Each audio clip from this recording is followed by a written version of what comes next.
Oliver Twist de Charles Dickens.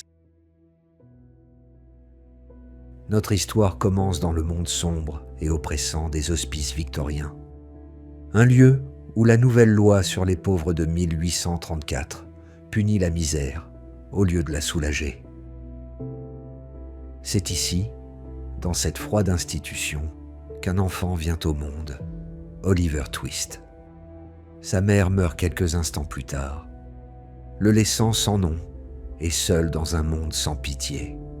Pendant 9 longues années, Oliver endure la faim et la négligence. Les enfants reçoivent une maigre ration de bouillie, une punition déguisée en charité. Une nuit, poussé par la faim et les moqueries des autres garçons, Oliver ose l'impensable. Il s'avance et supplie. « S'il vous plaît, monsieur, j'en voudrais encore. » Son audace lui vaut une correction et l'expulsion. Vendu comme apprenti, il échappe de justesse à un ramoneur brutal. Avant d'être confié à l'entrepreneur de pompes funèbres, M. Sowerberry, où sa vie de souffrance s'aggrave encore.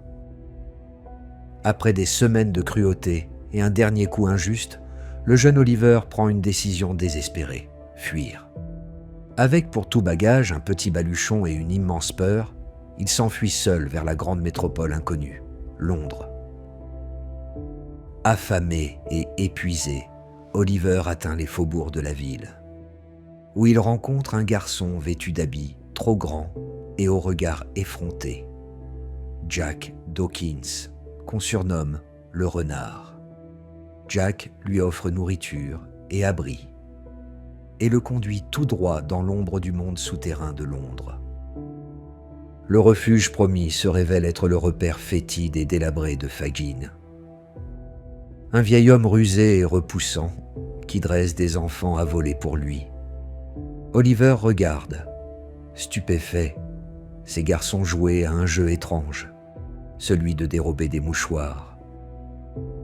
Un matin, Fagin envoie Oliver en mission avec le jeune Jack et Charlie Bates. Sans comprendre vraiment ce qu'il fait là, Oliver les suit. Jusqu'à ce que, sous ses yeux, le renard dérobe le mouchoir d'un vieil homme distingué. La panique éclate. Oliver, figé par la peur, est pris pour le coupable et arrêté. Traîné au poste de police, promis à la prison, le garçon est sauvé in extremis par la victime elle-même, M. Brownlow, un homme bienveillant, convaincu de l'innocence du petit orphelin. M. Brownlow le recueille dans sa maison propre et chaleureuse. Le garçon fiévreux découvre pour la première fois la bonté, la tendresse et le confort d'un foyer. Un jour, l'homme remarque quelque chose d'étrange. Le visage d'Oliver ressemble étrangement à celui d'une jeune femme sur un portrait accroché au mur. Ce détail devient la première clé du mystère entourant ses origines. Pendant ce temps, Fagin s'inquiète. Si Oliver parle, il risque de révéler toute son organisation criminelle. Il fait alors appel à son plus dangereux complice, Bill Sikes, un bandit brutal, et à Nancy, sa maîtresse, déchirée entre la loyauté et la compassion. Tiraillée entre le remords et la peur, Nancy enlève le garçon. Elle le surprend dans la rue, alors qu'il fait une course pour son bienfaiteur, l'agrippe violemment et le traîne de force jusqu'au repère criminel. L'espoir d'Oliver s'éteint dans l'obscurité. Fagin et Sikes le jugent trop dangereux pour être relâché. Pour le souiller à jamais, Sikes décide de l'emmener avec lui et de le forcer à participer à un cambriolage. La nuit du vol, la peur d'Oliver est immense. Quand la maison s'éveille, un coup de feu éclate. Blessé au bras, il est abandonné et s'effondre à la porte de la maison, épuisé, couvert de sang. Mais au lieu d'appeler la police, les habitants, Madame Maylie et sa nièce adoptive, Rose, voient dans ses yeux la peur et l'innocence. Elles décident de le soigner et non de le condamner. Oliver passe un été paisible à la campagne. Entouré de nature et d'affection, il découvre enfin la paix qu'il n'a jamais connue. Pourtant, dans l'ombre, la conspiration continue. Fagin rencontre un homme sinistre, dissimulé sous un manteau noir, Monks. Ensemble, ils préparent la ruine du jeune Oliver. Monks révèle son secret. Il est Edward Lyford, le demi-frère aîné d'Oliver. Son but est cruel, ruiner la réputation d'Oliver pour s'accaparer l'héritage paternel conditionné à la bonne moralité du garçon. Pour cela, il paie Madame Bumble, la femme du bedeau de l'hospice, qui lui vend les informations et les preuves, un médaillon et une bague ayant appartenu à la mère pour qu'il soit détruit. Rongée par la culpabilité et la peur, Nancy prend une décision héroïque. Elle espionne Fagin et Monks et jure d'avertir Rose Maylie, même au risque de sa vie. Une nuit, sur le pont de Londres, Nancy rencontre Rose et M. Brownlow. Elle leur révèle tout. Le secret de Monks, le médaillon volé et le plan de Fagin pour détruire Oliver. Mais liée à Bill par une loyauté tragique, elle refuse leur aide. Soupçonneux, Fagin envoie le renard espionner Nancy. Quand il découvre alors sa trahison, il s'empresse de tout raconter à Sykes, sachant que la colère du bandit fera le reste. Fou de rage, Bill Sykes se jette sur Nancy.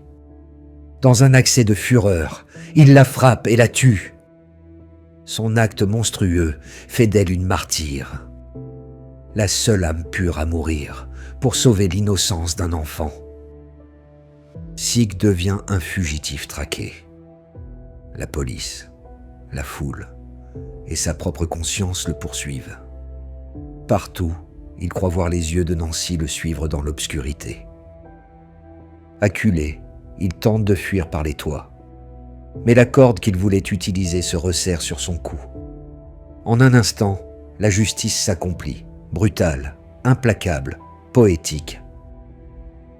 Grâce au courage de Nancy, M. Brownlow fait arrêter Monks. Il l'oblige à tout avouer.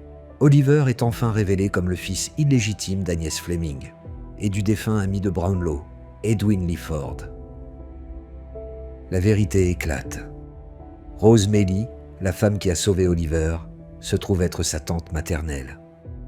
Et M. Brownlow, l'ami fidèle, devient le père qu'il n'a jamais eu. Fagin est capturé et condamné à mort. La veille de son exécution, brisé par la peur, il révèle enfin l'emplacement des documents qui prouvent l'identité d'Oliver. Ceux qui ont corrompu sont punis. Fagin pendu, Sykes mort, et M. Bumble et sa femme réduits à devenir prisonniers de leur propre hospice. Oliver trouve enfin sa place. Adopté par M. Brownlow, il s'installe à la campagne, laissant derrière lui la misère et le crime pour une vie de paix et d'innocence retrouvée.